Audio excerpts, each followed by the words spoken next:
이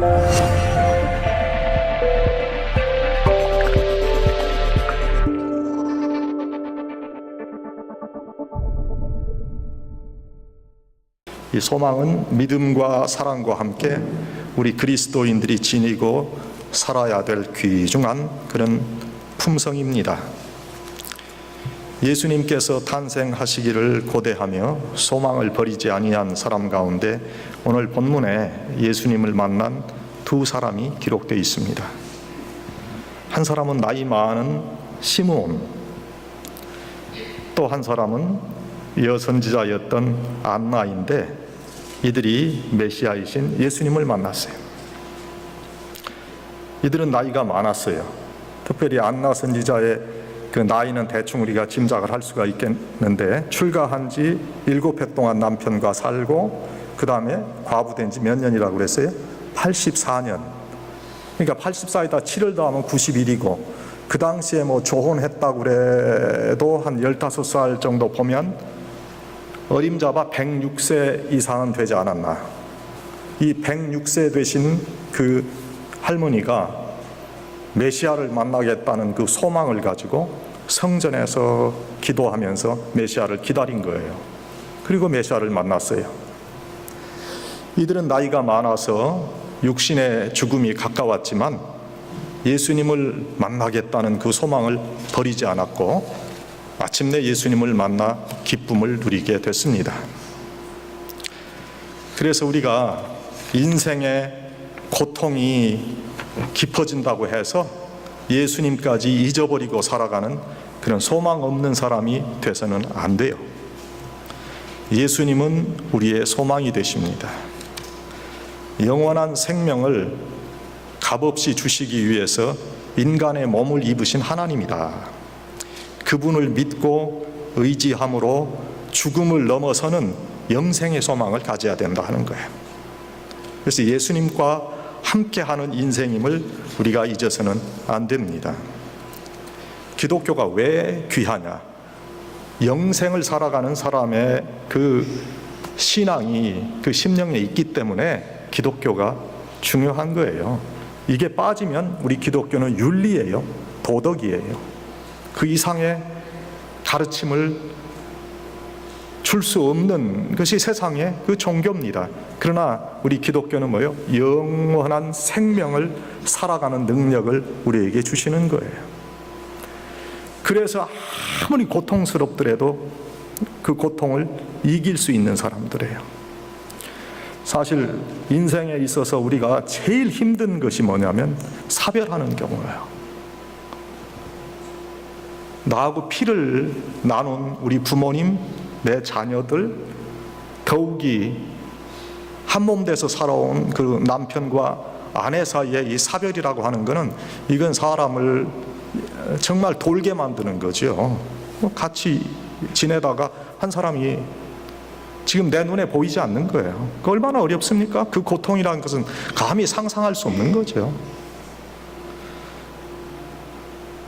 그런데 저희 부모님도 그 돌아가셨잖아요. 그런데 아버님 돌아가실 때는 그냥 그렇게 제가 잘 견뎠는데, 어머님 돌아가실 때는 제가 사실 그 말씀을 여기 와서는 여러분에게 간단하게 드렸는데 제가 너무 힘들었어요.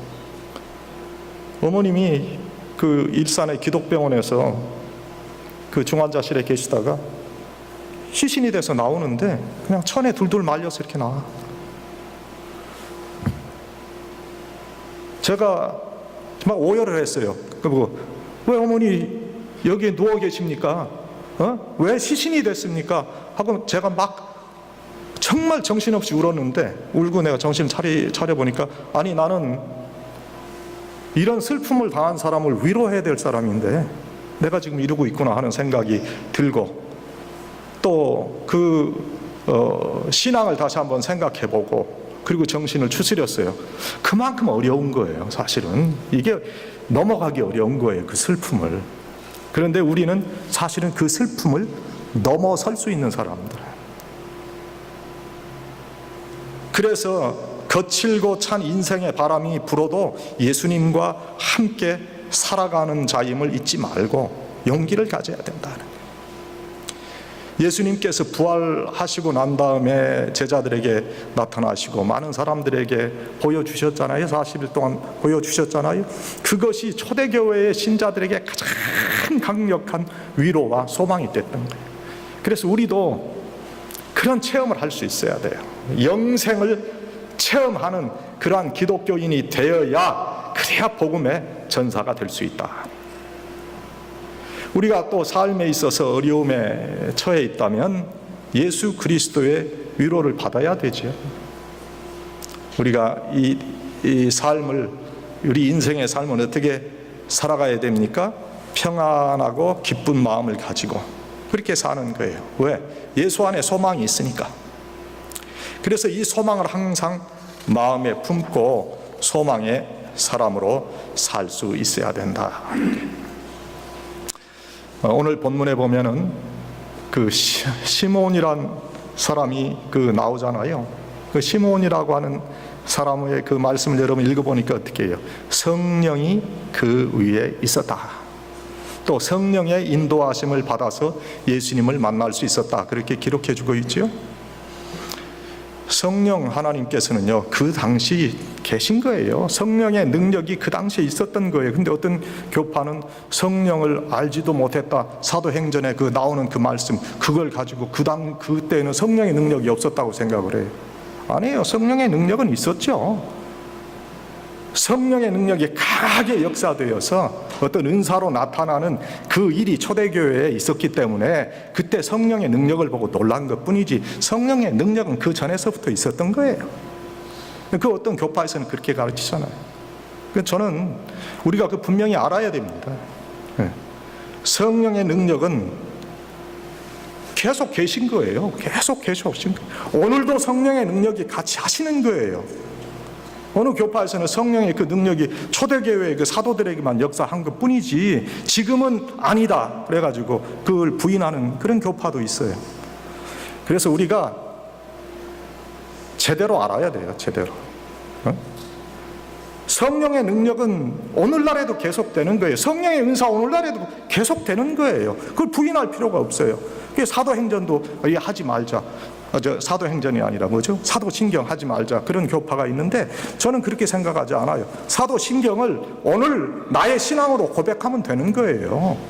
그 당시에 사도들에게 나타난 그런 성령의 역사 오늘도 계속된다. 그리고 이것은 나의 신앙 고백이다 하면 되는 것이. 예수님께서 이 예수님 자신이 길과 진리와 생명이라 그렇게 말씀하셨어요. 그리고 예수님으로 말미암지 않고는 하나님께 갈 수 없다 그렇게 말씀하셨어요. 예수님께서는 하나님의 본체이심을 또한 말씀해 주셨잖아요. 요한복음 10장 30절에 나와 아버지는 하나이니라 그렇게 말씀합니다. 그런데 아직도 이런 말씀을 드려도 예수님 따로 하나님 따로 완전히 구별해서 전혀 다른 두 분의 그런 하나님으로 생각하는 분들이 많아요. 예수님과 하나님과 보혜사 성령님은 본질상 같은 하나님이시고 다른 모습으로 우리에게 나타나셨다는 것을 우리가 알 수 있어야 돼요. 이것은 삼위일체라는 신학적 개념으로 우리가 이해를 하지요. 예수님께서 하나님이라는 사실을 공생의 기간 동안 계속해서 말씀해 주셨어요. 이 귀한 진리를 우리가 가슴에 안고 우리에게 참된 소망을 주신 그 예수님을 우리가 우리의 심령에 잘 모실 수 있어야 된다. 그래서 우리에게 어떤 소망이 있냐? 영생의 소망이 있다는 거예요. 여러분 분명히 말씀드립니다만 여러분 지금 영원히 사는 것이 믿어지지 않으면 그리스도인이라 할 수 없어요. 기독교는 이 땅에서 평화롭게 살고 의롭게 살고 정의롭게 살고 공평하게 살고 선하게 사는 것을 윤리로 가르치지만 그것은 예수님께서 이 세상에 오신 목적을 설명하는 게 아니에요. 우리가 그렇게 살아야 됩니다. 기독교인이 그렇게 살아야죠. 그러나 그것은 예수님께서 이 땅에 오신 목적이 아니에요. 예수님은 우리에게 영생을 주시기 위해서 이 땅에 오신 것이다. 예수님께서 길이요 진리요 생명이심을 고백하는 것은 예수님은 나의 유일한 구원의 하나님이시라는 그런 확신에 근거한 거예요. 예수 그리스도의 십자가의 구속은 온 인류에게 주신 단 하나의 구원의 사건, 또 다른 사건이 필요하지 않아요. 구원의 빛이 다른 곳에 있을 수 없어요. 그래서 예수님께서 이 땅에 오심이 그렇게 귀한 것이고, 이 예수 그리스도의 복음을 모든 이에게 전해야만 하는 거예요. 그래서 복음이라 말하죠. 그래서 복음을 전하는 사역이 귀하고 중요한 거예요. 예수님을 믿으면 영원히 사는 거예요. 육신의 몸은 죽지만은 예수님의 부활하심과 같이 예수님께서 이 땅에 다시 오실 때 영화롭고 변화된 그런 몸으로 다시 살아난다 하는 거예요. 그리고 이 영원한 생명을 예수님은 우리에게 거저 주셨어요. 어떤 사람들은 하나님의 본체 되시는 그 예수님께서 죽으시지 않고도 우리를 구원할 수 없었는가 하는 그런 질문을 합니다만, 그건 대속이라는 그런 말로서 설명이 되지요. 우리 죄를 씻기 위해 죄 없으신 예수님께서 대신 죽으실 수밖에 없었다는 거예요. 그리고 다시 살아나심으로 우리에게 영생의 소망을 주셨다. 오늘 예수님의 구세주 되심과 하나님 되심에 의심이 생기는 사람들은 이 땅에서 예수님의 이름으로 기도하고 또 예수님께서 응답해 주심을 보고 예수님께서 길과 진리와 생명 되심을 믿으라 하신 거예요. 예수님께서 그러잖아요. 그렇지 못하겠거든 내가 하는 일을 보고 나를 믿으라 하시지 않았어요? 또 요한복음 14장 14절에 예수님의 이름으로 무엇이든지 구하면 예수님께서 시행하신다, 그런 말씀을 주셨어요. 우리가 이 세상에 살면서 주님과 동행하기 때문에 소망이 있는 거예요. 우리가 세상에 살면서 어렵고 힘든 그런 일들을 주님께 아뢰고 주님의 도움을 구하면 도와주시겠다 하는 말씀을 우리에게 주셨어요. 우리에게 영원히 살게 할 뿐만 아니라 이 땅에서 육신의 생명을 가지고 있는 동안에 이 땅에서도 축복의 자녀로 살 수 있게 하셨다 하는 거예요. 주님의 동행함이 있기 때문에 소망이 있는 거예요. 예수님과 동행하기에 위로를 받는 거예요. 용기를 다시 가질 수 있는 거예요. 다시 도전할 수 있는 거예요. 넘어져도 망하지 아니하고 회복될 수 있는 거예요. 그래서 우리 기독교인들을 소망의 사람이라고 그래요.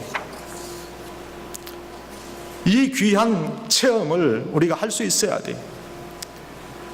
기도하고 하나님께서 응답해 주시는 그 체험, 이 땅에서 우리가 하나님의 자녀로 살 수 있게 하시기 위해서 하나님께서 이러한 하나님을 확인하는 그러한 통로를 우리에게 열어주셨다 하는 거예요.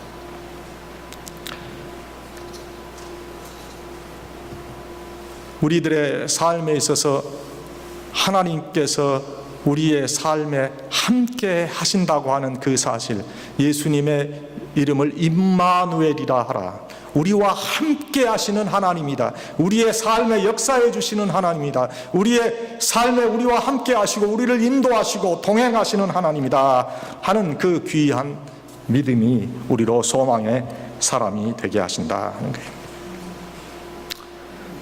우리와 조금 다른 종교와 구원론을 가진 이들이 사회적인 공의와 선을 행하는 것을 우리가 볼 수 있습니다.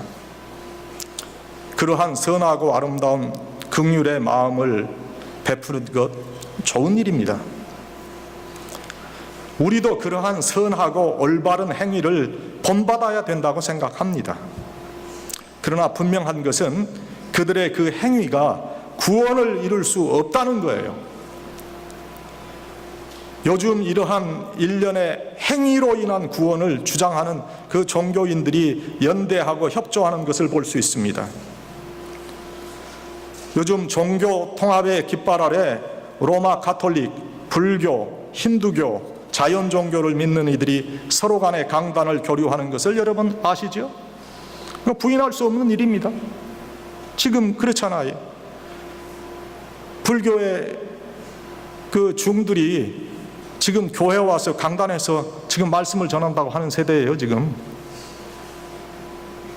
가톨릭 수녀들이 비구니들하고 같이 손잡고 참불가하는 그런 지금 그 시대에 지금 우리가 살고 있어요. 크리스마스라 하지 말자는 거죠. 메리 크리스마스라 하지 말고 뭐라 그래요? 해피 할로데이라 그렇게 하자. 구원의 진리를 모르는 세상 사람들은 참 잘된 것이라고 말합니다. 독선적이지도 않고 협조하면서 참 좋은 일 하고 있다 그렇게 말합니다.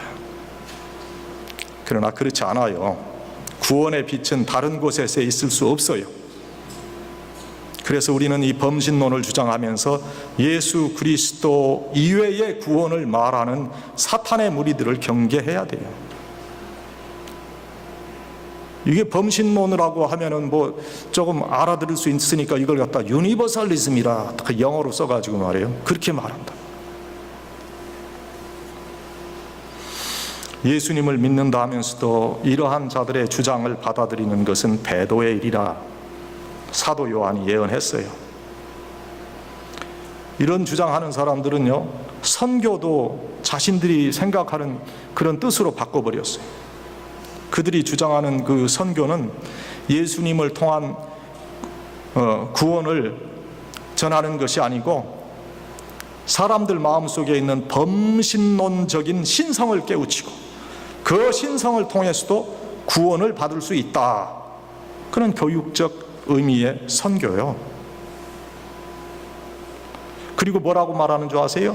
예수님을 믿고 예수님을 통하는 것이 가장 효과적인 길이라 그렇게 가르쳐요. 여러분, 이게 가톨릭에서 가르치는 거예요.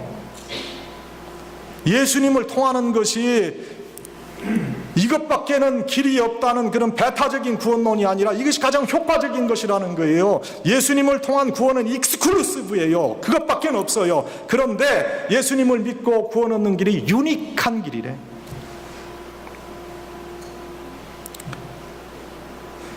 제가 가톨릭에서 공부했으니까, 가톨릭 대학에서 제가 PhD 공부했잖아요. 그리고 싸우고 나왔어요. 이것 때문에. 유닉이냐 익스클루시브냐 그것 때문에. 그런데 아직도 가톨릭에 뭐 문제가 없다고 생각합니까? 아니에요. 가톨릭에 문제가 있고요. 1517년에 마틴 루터가 종교개혁한 이후로 전혀 안 바뀌었어요. 그 사람들 행위구원이 안 바뀌었어요. 그 이후에 트렌트 종교회의를 합니다마는 그들이 바뀌었냐? 그들의 교리는 안 바뀌었어요. 더욱더 공고해졌어요. 그래서 이 땅에서 그 죽어간 영혼들을 위해서 헌금을 한다고 그러죠. 그거 하면은 그 영혼들이 구원 얻는데 그 교리가 아직도 있습니다. 안 바뀌었어요. 그 사람들 잘 아셔야 돼요. 교회에서 문제 있다고 가톨릭 간다고 천만의 말씀이에요. 영혼이 죽는 겁니다. 사랑하는 여러분, 오직 예수 외에는 천하 인간의 구원 얻을 만한 다른 이름을 우리에게 주신 일이 없음을 믿으시기 바랍니다. 어려서부터 불신자였고요. 그 사람이 커서도 철저한 무신론자로 산 사람이 있어요. 루 월리스라고 하는 사람. 1827년에 태어나서 1905년에 돌아가신 남북전쟁의 그 유니언 군대, 그러니까 북군의 장군이었고 또 뉴멕시코의 그 주지사를 역임한 이 루 월리스라고 하는 분이 예수님의 구원의 유일성과 신성을 아주 못마땅하게 생각했어요. 그래서 이 사람 아주 지성인이었고 또 군인이었고 미국의 정치가였는데 그가 이 성경의 잘못을 내가 한번 파헤치겠다. 그리고 이 기독교를 공격하려고 성경을 비판적인 시각으로 성경을 읽기 시작했어요. 성경에 잘못되고 이치에 맞지 않는 부분을 찾아내기 위해서 열심히 성경을 읽어가는 가운데 마음속에 놀라운 변화가 일어나기 시작했어요. 말씀 속에서 살아 역사하시는 하나님의 능력이 바위같이 단단하고 굳은 그의 마음을 녹여내기 시작했어요. 그래서 마침내 웰리스는 예수님께서 인류의 모든 죄를 대신 지시고 그 험하고 고통스럽고 수치스러운 십자가를 지셨다, 그 사실을 깨닫고 눈물을 쭉쭉 흘리게 됐어요. 그리고 자신이 죄인임을 발견했어요. 예수님의 크고 놀라우신 사랑과 값없이 주시는 용서와 영생을 허락하시는 그 은혜를 깨닫게 됐다. 그 대신 그는 하나님의 영감으로 기록된 성경을 기초로 소설을 쓰게 됐는데, 그 소설이 많은 사람에게 감동을 주고 또 영화로도 만들어진 벤허라는 소설이에요. 하늘나라를 바라보는 우리에게도 이 길과 진리와 생명이신 예수님께 대한 확신에 찬 믿음이 있어야 돼요. 그래야 복의 근원으로서 하나님의 축복을 받을 수가 있는 거예요. 내 삶에 함께 하시는 하나님, 동행해 주시는 하나님, 그분이 있기에 내가 이 어려운 세상을 이길 수 있습니다. 그런 믿음의 배짱이 없이 어떻게 우리가 그리스도인으로 살 수 있으며 복음을 전할 수 있겠냐는 거예요. 저도 인생의 어려움 많이 겪습니다. 여러분, 저보면 목사님이야 무슨 문제가 있겠어요? 저도 있지요. 목회를 감당할 때 제가 얼마나 어렵겠어요. 그러나 저는 그렇게 생각합니다. 내가 하나님을 믿는 복음에 확실히 쓰고 내가 내 최선을 다한다면, 내가 부족한 점은 있지만은 내가 다 헤아리지 못하는 점도 있고 내 성품의 부족함으로 인해서 조금 설익은 그런 부분이 나타날 수 있지만, 내가 진실하게 정직하게 하나님 믿고 복음의 유일성에 온전히 선다면 내가 두려워할 거 없다는 거예요. 여러분, 그렇잖아요. 내가 오해를 받아도 상관없고, 내가 지금 현재 어떤 어려움에 우리가 있는다 할지라도 그건 사실은 근본적인 문제가 아니에요. 영원히 살고 죽는 문제를 해결한 사람들 아니에요. 그러니 여러분의 삶에 있어서 어떤 문제가 있다면 그 문제를 갖다가 아주 엄청난 것으로 생각하지 마시라는 거예요. 제 얘기는 엄청난 문제인 것 같은데 지나고 나면 다 그렇게 큰일 아니에요. 신분의 문제도 그렇고 경제적인 문제도 그렇고, 영원히 죽고 사는 문제가 아니라면 하나님께서 나와 함께 계시고 동행해 주신다는 믿음으로 우리가 살아야 정말 소망의 사람이 되는 거예요. 사랑하는 여러분, 우리는 지금 예수 그리스도의 탄생을 기다립니다. 저는 여러분들이 정말 소망의 이 귀한 진리 위에 굳건히 서시기를 바랍니다.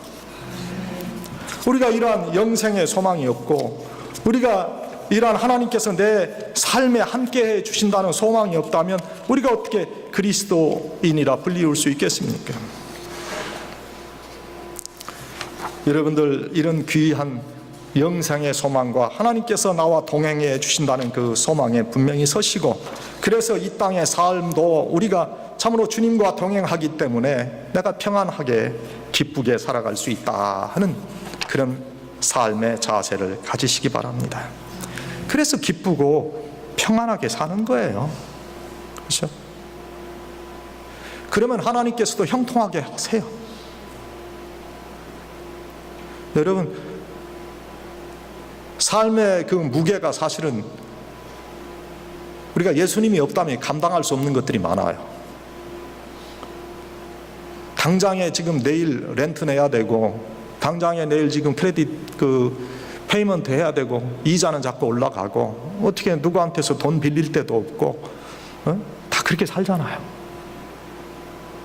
그렇다고 인상 구기고 세상 다 무너진 것 같이 그렇게 살아간다면 우리는 크리스찬이 아니에요. 하나님 나에게 믿음의 사람이 되게 해주시고, 지금 어렵고 힘듭니다만 아버지 하나님 내 믿음으로 이기게 해주시옵소서. 예수님이 나에게 영생의 소망을 주시고 예수님께서 함께하는 귀한 삶의 진리를 알려주셨으니 기쁘고 평안한 마음 가지고 살게 해 주시옵소서. 사람이 어떤 각도로 인생을 바라보느냐에 따라서 그 사람이 평안한 삶을 사느냐 불안한 삶을 사느냐 갈리는 거예요. 세상을 갖다 불신과 의욕으로 바라다 보면 모든 것이 불신과 의욕입니다. 그러나 하나님께서 주신 평안과 소망으로 모든 것을 바라다 보면 모든 것에서 평안과 소망을 누릴 수 있는 거예요. 오늘 본문에 나타난 시므온과 안나와 같이 소망의 사람으로 예수님과 함께 살아가시는 복된 여러분들이 다 되시기를 주의 이름으로 간절히 축원합니다.